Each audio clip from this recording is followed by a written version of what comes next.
Over 65% of Uganda's population still relies on agriculture as the main source of livelihood. Over the years, there have been several initiatives aimed at improving the sector further.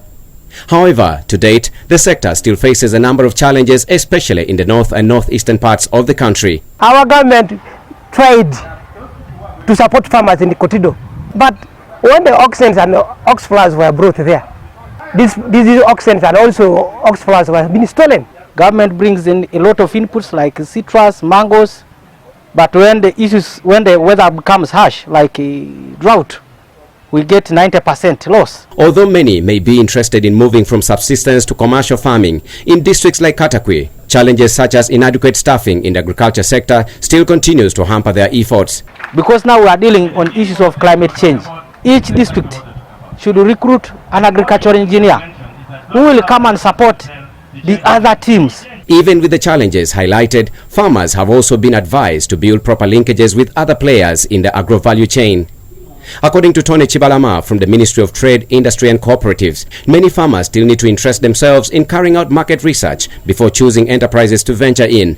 You have to identify the markets first, then you go and produce what the market requires. He also notes that many farmers are swayed by the bandwagon movement, which comes with negative effects in prices. One of the challenges that now farmers face today, if you produce because my neighbor has produced this.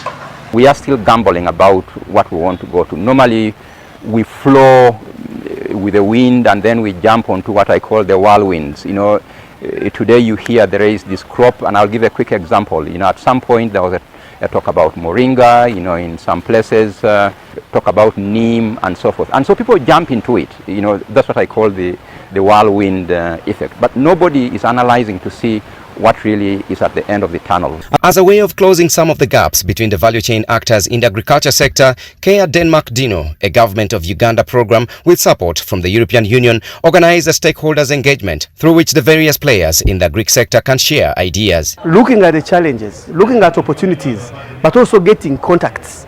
We have exchange here, referrals. I know one person who said, I have almost 1 ton of honey, and another one says, oh, I have been looking for honey.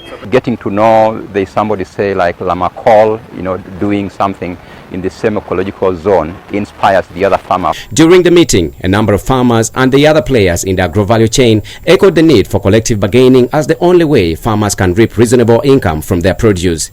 Right now, they're still at the lower level of being a farmer groups, being a producer and marketing group, but they're not yet at the cooperative level. But then we know that the trade industry and the local development department for government should be able to take on this and support them in registering. Nelson Omoya,